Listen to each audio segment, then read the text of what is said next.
Particularly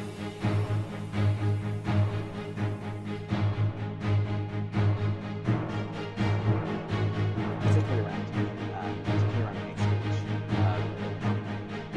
What hate speech are you talking about? Well, you use Twitter. Right. Do you see a rise in hate speech? Free speech is meaningless unless you allow people you don't like to say things you don't like. Otherwise, it's irrelevant. And if at the point at which you lose free speech, it doesn't come back. I think the issue some people have is that a lot of people were brought back. I mean, some people were brought back who were previously banned for spreading things like QAnon conspiracies. You have people like Andrew Tate who were brought back, who were previously banned for things like hate speech. Do you think you prioritize freedom of speech over misinformation and hate speech? Well, you know, who's to say that something is misinformation? Who's the arbiter of that? Is it the BBC? You're literally asking me? Yes. Well, no, you are the arbiter on Twitter, because you own Twitter. Yes, I'm saying who is to say that one person's misinformation is another person's information? At the point at which you say that there is this is misinformation, like who is going to decide that? You accept that misinformation can be dangerous, that it can cause real-world harms, that it can potentially cause... Yes, and the point I'm trying to make is that the BBC itself has, at times, published things that are false. Do you agree that that has occurred? I'm quite sure the BBC have said things before that turn out to not be true. Correct. In its, whatever it is, 100-year history, I'm quite sure. Yes. Even if you aspire to be accurate, there are times when you will not be. We've spoken to people very recently who were involved in moderation, and they just say there's not enough people to police this stuff, particularly around hate speech in the company. Is that what hate speech speech are you talking about? I mean, you use Twitter, right? Do you see a rise in hate speech? I mean, but just a personal anecdote. Like, what do you? I don't. Personally, for you, I would see I get more of that kind of content. Yeah, personally, but I'm not going to talk to the rest of for the rest of Twitter. So you see more hate speech personally? I would say I would see more hateful content in that. Content you don't like, or hateful? What do you mean to describe a hateful thing?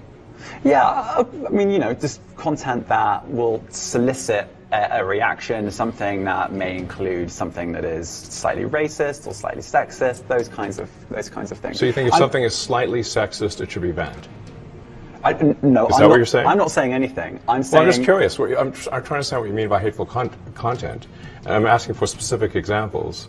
And you just said that if something is slightly sexist, that's hateful content. Does that mean that it should be banned? Well, you've asked me whether my feed, whether it's got less or more. I'd say it's got slightly more. That's why I'm asking for examples. Can you name one example? I honestly don't use. Honestly, I you don't. Can't name a single example. I'll tell you why. Because I don't actually use that for you feed anymore. Because I just don't particularly like it. But you said actually, a lot of people are quite similar. I only look at my following. You said you've seen more hateful content, but you can't name a single example, not even one. I'm not sure I've used that feed for the last 3 or 4 weeks. And then how did you see that hateful content? Because I've been using Twitter since you've taken it over for the last 6 months. Okay, so then you must have at some point seen that for you hateful content. And I'm asking for one example. Right. And you can't give a single one. And I'm saying then I say so that you don't know what you're talking about. Really? Yes, because you can't give me a single example of hateful content, not even one tweet, and yet you claimed that the hateful content was high. Well, that's false. No, what I claimed... You just lied. What I claimed was there are many organizations that say that kind of information is on the rise. Now, whether it has on my feed or not... I mean, right, and literally you can look at something one. like the Strategic Dialogue Institute in the UK.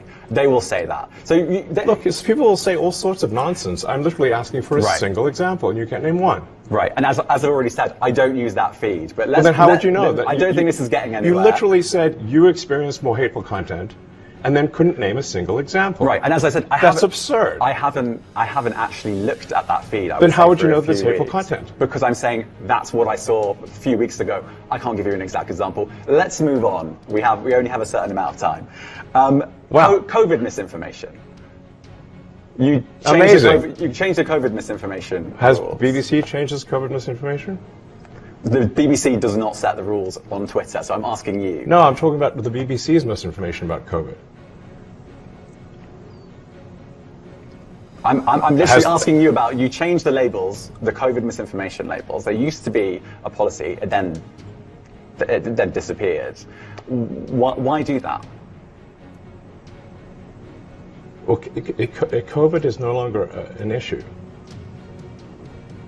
Does the BBC hold itself at all responsible for misinformation regarding masking and side effects of vaccinations, and not reporting on that at all?